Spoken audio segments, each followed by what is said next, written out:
Another episode of Decoding Diabetes.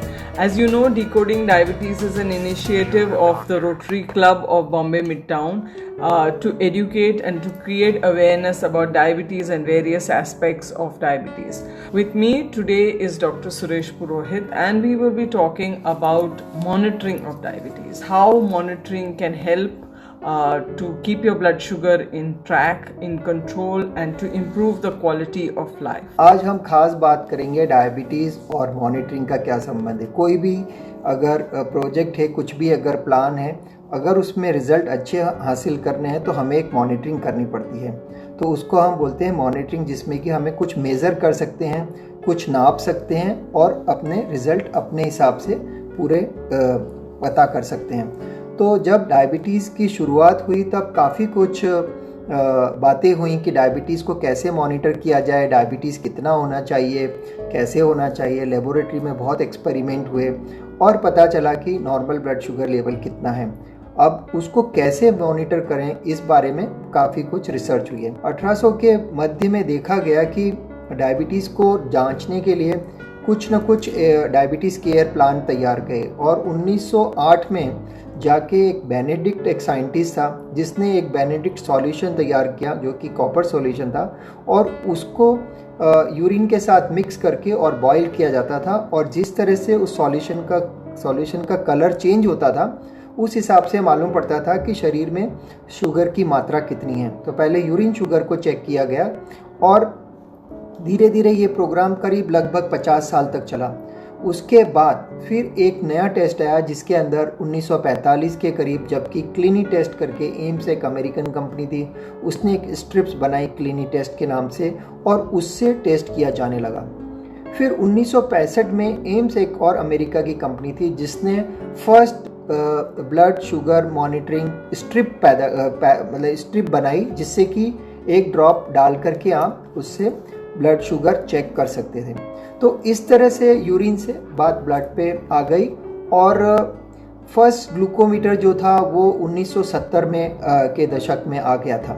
तो तभी glucometer की जानकारी हुई लोगों को कि ब्लड शुगर ही लेबोरेटरी में ही करना ज़रूरी नहीं है, आप फिंगर से थोड़ा सा ब्लड निकाल के एक ड्रॉप डाल के भी ब्लड टेस्ट कर सकते थे। और फिर वो पहली बार 1970 में एक मीटर पैदा किया गया, उस मीटर के अंदर स्ट्रिप डाल के आप एक डिजिटल संख्या देख सकते थे जिससे मालूम पड़ता था कि शरीर में ग्लूकोज की कितनी मात्रा है। फिर उसके बाद में एक डेक्स्ट्रो स्ट्रिप करके एक स्ट्रिप आई और उसमें काफ़ी प्रिसीजन और एक्यूरेसी उसकी इतनी अच्छी नहीं थी।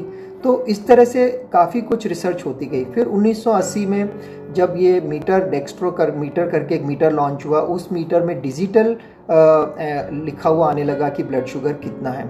फिर वहाँ से हम मानते हैं कि self monitoring of blood glucose establish हुआ और फिर हमने self monitoring of blood glucose मतलब आप अपने घर पे ही अपना शुगर कैसे चेक कर सकते हैं उसके ऊपर बात चालू हुई। और इसका बहुत फ़ायदा हुआ टाइप 1 डायबिटीज़ के लिए, और आगे चल के HbA1c जो टेस्ट हुआ वो भी मॉनिटरिंग के लिए आया, और इस तरह से काफ़ी कुछ डेवलपमेंट हुए। As we all know, diabetes is not a new disease. It has been around for centuries. Initially, we all knew that urine used to have the glucose. So the first rudimentary monitoring was that they would just boil the urine to see how much glucose is there or how much sugar is the residue. Slowly it progressed, and about 100 years ago we had the scientist called Benedict who invented the Benedict's test, which I think all science students would have at some point of time done in their lives in the laboratory, in the chemistry laboratories, wherein you heat the reagent and add a few drops of urine to see how much of sugar is there. This later on progressed into diastics or urine testing strips, which was available about 30-40 years ago. But urine measurements always have their own limitations. About 20 or 30 years ago, we also had these blood sugar testing strips which slowly came into the market. Initially, of course, they were prohibitively expensive and they were available only in the physicians' clinics and only doctors who could do it. But slowly as the widespread use and the the fact that they began to be showing the better control with monitoring, then now today the glucose strips are available in all houses. Everybody who's a diabetic should ideally have a glucometer, and they should check their blood sugar with that. Now another advance which has come in the last 20 years is the continuous glucose monitoring. We will talk about that also today, how a small sensor, which is practically like a laboratory in your system, can help you monitor what the blood sugar levels are and look after your blood sugar. So that is with the history. Now we also will see कि what, when, how, why should we do the monitoring. इस तरह से हमने देखा कि लगभग 100 सालों में अब हम इस स्टेज पे पहुंचे हैं कि जहाँ पे मॉनिटरिंग एक बहुत बारीक से सेंसर से भी की जा सकती है, जिसको नैनो टेक्नोलॉजी से भी जाना जाता है, और एक बहुत बारीक सा सेंसर होता है जिसको सबक्यूटेनियसली बॉडी के स्किन पे लगाया जा सकता है, और ये सेंसर वहाँ पर बैठा बैठा आपके ब्लड शुगर को चेक करता रहता है। तो कहाँ से चालू हुआ था और कहाँ पहुँच गया, तो ये बहुत अच्छा है। और आज की तारीख में हम वो ब्लड शुगर के रिपोर्ट्स अपने मोबाइल में ऐप के जरिए भी देख सकते हैं कि लाइव कंटिन्यूस कितना ब्लड शुगर चल रहा है। तो ये एक बात हुई।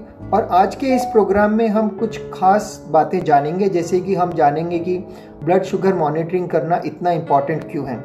दूसरा हम देखेंगे कि हमें ये ब्लड शुगर मॉनिटरिंग कब करना चाहिए, और इम्पॉर्टेंस क्या है इसको ब्लड शुगर चेक करने की, इतनी क्या आवश्यकता है, and how to use a blood sugar meter, and उसके साथ और नई लेटेस्ट टेक्नोलॉजी क्या है उसके बारे में भी बात की जाएगी।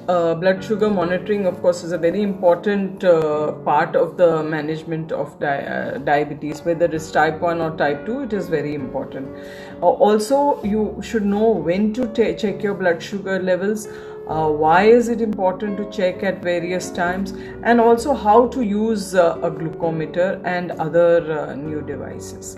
So let us start by knowing that if you have diabetes, the best way to monitor your blood sugar is, of course, in today's time, is to check your blood sugar regularly on a glucometer. Ideally, in today's times, you can do it at home, although a lot of people still do go to the laboratory to have their blood sugar checked. But because of the advances in the glucometer, they're pretty accurate to measure it at home also on the glucometer. And also we have continuous glucose monitoring, which is available now. तो वो sugar test करने से एक useful information मालूम पड़ती है, जो कि हमें डायबिटीज़ मैनेजमेंट में सपोर्ट करती है, हेल्प करती है। उससे हम मॉनिटर भी कर सकते हैं कि मेडिकेशन का बॉडी के ऊपर क्या इफ़ेक्ट हो रहा है और ब्लड शुगर लेवल कितना ऊपर या नीचे जा रहा है। हम ये भी पता कर सकते हैं कि हमारा ब्लड शुगर अमुक समय पर हाई है या लो है, क्योंकि कई बार ये साइलेंट डिजीज़ होती है, इसमें किसी को पता नहीं पड़ता है कि शुगर कम है कि या तो बहुत ही कम हो जाए या बहुत ही ज़्यादा हो जाए।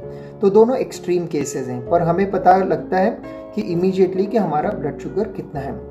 फिर ये हमें उसका ट्रैकिंग करने में भी मदद करती है कि हम अपने गोल के नज़दीक या हमारे जो निश्चित टारगेट हैं उसकी तरफ, हम कंट्रोल की तरफ जा रहे हैं या नहीं जा रहे हैं, तो वहाँ पर हमें मदद मिलता है। फिर इससे हमें ये भी पता पड़ता है कि हमारे डाइट और एक्सरसाइज का क्या इफ़ेक्ट हो रहा है हमारे शुगर के कंट्रोल पे। इसके अलावा अगर कोई बीमारी है, कुछ इलनेस है या कुछ स्ट्रेस है, तो उस वक्त भी हमारे ब्लड शुगर ऊपर नीचे हो सकते हैं, जिनको हम मॉनिटर करके और उसको एडजस्ट कर सकते हैं या मैनेजमेंट के सिस्टम में उसको यूज़ कर सकते हैं। So the most important thing is that you need to monitor it to understand what is the effect of the medication. Usually if there is a change of medication, or if you are on your regular medication, is your blood sugar in control with that?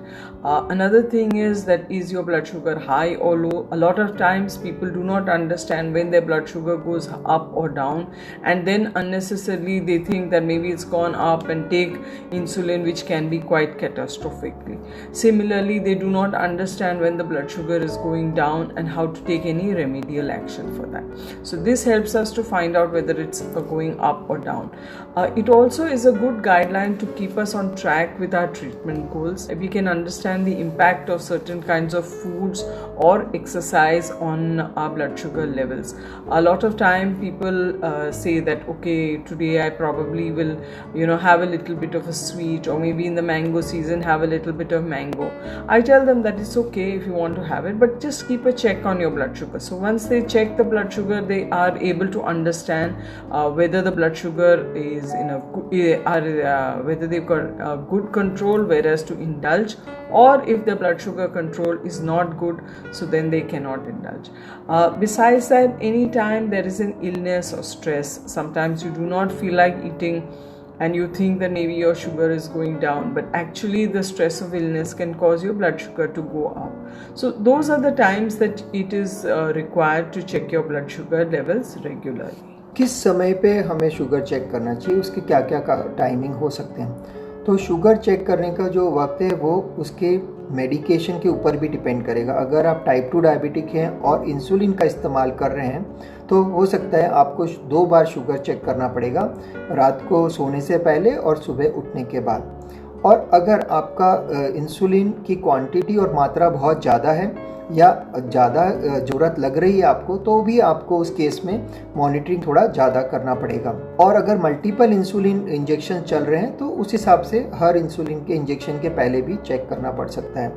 अगर आप सिर्फ 2 time का ही insulin ले रहे हैं तो फिर आपको ब्रेकफास्ट और डिनर के टाइम पे चेक करने से भी काफ़ी इन्फॉर्मेशन मिलेगी। और बहुत सारे मरीज हैं जो सिर्फ डाइट और एक्सरसाइज पे अगर वेल कंट्रोल्ड हैं तो उनको हफ्ते में 1 या 2 बार चेक करना भी काफ़ी रहेगा, क्योंकि वो अदरवाइज़ भी बहुत कंट्रोल में है। तो इस हिसाब से हम उसको चेक करके और आगे बढ़ सकते हैं।